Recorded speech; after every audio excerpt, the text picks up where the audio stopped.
Hey, how are you? So, what's up with the face, right?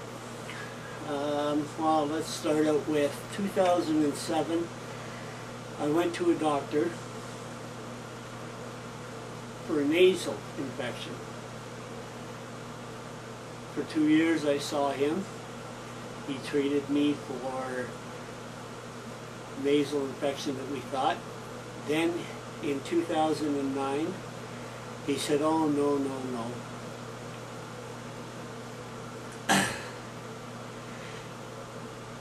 It's a deviated septum. So they sent me off to this other guy. This other doctor turned around, took a CT scan, found a kiwi-sized tumor in my sinus cavity, pushing up on my nose, breaking the inside of my nose.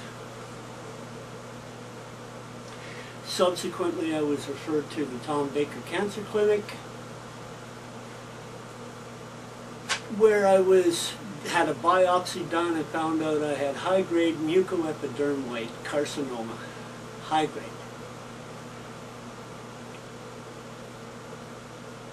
I got a 14-hour surgery to do all the removal of everything. 7 days in the hospital, cut me ear to ear, took all the lymph nodes out, negative, thank God. Had a trach because with all the swelling and everything I couldn't breathe. Subsequently, I've had about 13 minor surgeries to repair and revise all this. I'm hopefully going to be going to see a doctor in Edmonton in regards to getting teeth. After doing some research, because I didn't have cancer in my family, I found out that this cancer was related to chrome plating. Subsequently, I applied for WCB. That was in 2011. No, 2011, I believe. I have the file upstairs. WCB, here we go. What's my bitch and why am I putting it on YouTube? WCB accepted my claim for high-grade mucoepidermoid carcinoma as a direct result of exposure to chromium.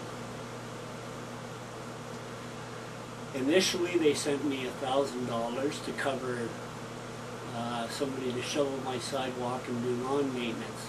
Way to go, WCB. That was through the radiation, because I had to also have 30 days of radiation on 1, 2, 3, 4, 5 different sections. As you can see by the red mark across here, this is initially the area they attacked. I lost the entire inside of my nose, most of my upper palate from here to here. I don't know if you can see it or not, but I'll bring it up closer. They took the blood vessel out. No feeling in here. Thumb works, but just barely. This is where they took the stuff to make my nose from, inside my wrist.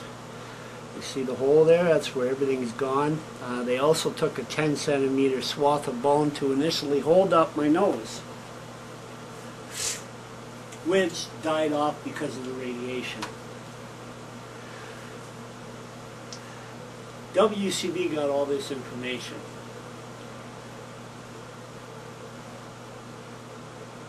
I have asked them to cover my wages from 2007 on.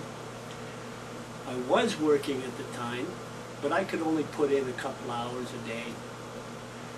I started popping over-the-counter Tylenol with codeine, and was probably going through about 50 of them every 3 or 4, well, not 3 or 4 days, I'd say at least a week anyway. Come the end, when I was going in for my surgery, I was sleeping 18 hours a day. Asleep for an hour, up for a couple hours, asleep for an hour, up for a couple hours. It was pretty stressful on my wife and my child. It was pretty rough. I took myself off the road. I drive for a living. I took myself off the road because of the pain medication was starting to interfere with everything. Getting back to WCB on this, like I said, I took myself off the road because I couldn't get the doctor who was treating me for a nose infection to give me any pain medication. So back to WCB, when I tried to explain to them that I was working but I only made $3,200 that year, my case manager couldn't understand why I only made $3,200 for the year of 2007, nothing in 2008, and of course nothing in 2009. I told her it was because I couldn't work, because of the pain medication that I was taking, because of the amount of pain I was on. I tried to explain to her that with this thing in my face, it felt like somebody had a hydraulic jack and was pumping it up and pushing my face out, or like a tow truck had hooked hooks in behind my cheekbones and was pulling my face off. I explained that to the doctor as well, who was treating me for a nose infection. WCB turned around and said, sorry, we can't understand how you could only make $3,000 that year. And I think what we're going to do is we're going to send a special investigator out to investigate, because obviously there's something going on here. Nice, thank you. So they refused to flat out pay me for any of it, stating that I was probably lying to them. She said maybe I should look at suing the doctor, to which I did, of course, but the 2-year grace period was up and there was nothing I could do. I was also, I'm sensitive to morphine, makes me puke, can't take it. They tried me on codeine sulfate, they tried me on morphine, didn't work, pain was too bad, couldn't handle it. I went to the pain clinic. He turned around and prescribed Topamox, out of which I took 3 pills and came down with a head-to-toe rash. Obviously I was allergic to it. I said no more, here's the pills back, and I went to medical marijuana. He signed the forms, prescribed me 3 grams per day, which I could buy from the government. Or, because the government can't keep up to the supply, I was able to go elsewhere to get it. WCB says, no, we're not going to cover it. I went into the WCB files and found out that they had sent a guy to the appeal, or a guy went and appealed his medical marijuana for a back injury. I've had one of those too, and I've dealt with WCB on back injuries. Give it up. They're no good with back injuries. They don't know what they're talking about. So he won his appeal, and I pointed this out to her. I said, you know what?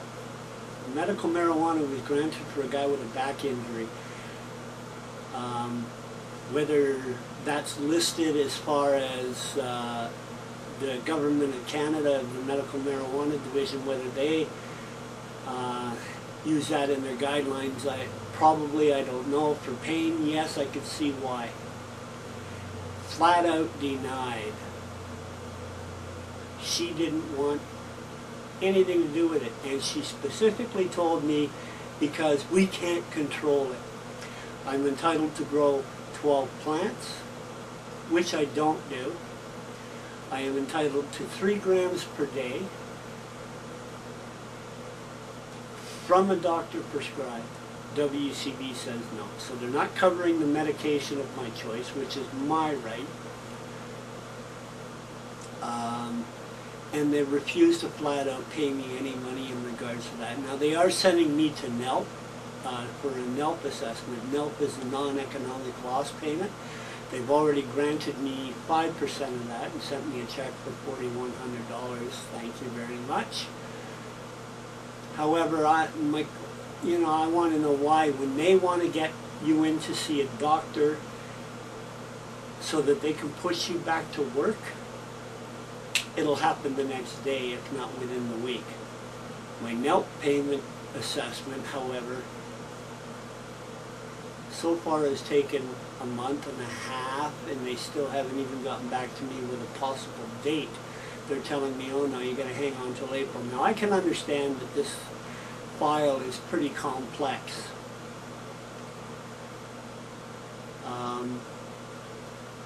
But when they want something and they want to push you back to work, they can get you into a doctor whenever they want. Whenever it's something they're going to have to pay out on, they take their sweet time. One of the other things, retraining. Obviously I can't do any physical demanding work like I used to. Driving is probably okay. However, driving a 5-ton truck is no longer an option, because most 5-ton trucks, you have to load and unload the trucks by yourself, and I can't do that. I can't handle the weight anymore on this hand. I can't do any bending over or stooping. I tried that when I was doing something else, and the next morning I woke up with blood all over my pillow from my nose. So this is basically just to add to the fact that WCB really, really needs to get updated. They need to be brought into the year 2012. They need to cut out these payments that the case managers are making. They need an independent review of the overall system. Companies are paying big money to have their employees covered. And WCB is doing nothing. If you get a scratch on your finger, WCB will cover you. No problem, no questions asked. However, when it gets into the other stuff, such as back injuries, cancers, their doctor has even said, yes, the cancer was there in 2007. There's no two ways about it. He's agreed that I had my cancer, my tumor, in my face in 2007. A high-grade cancer requires immediate surgery, then radiation, possible chemotherapy, depending on how far into the system it's gone.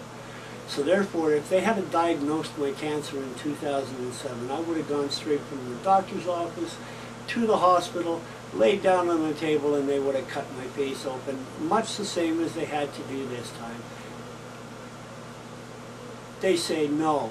My case manager turned around and told me, there's plenty of people out there working with cancer. Agreed. Jack Layton was, I can't say that, I'm sorry.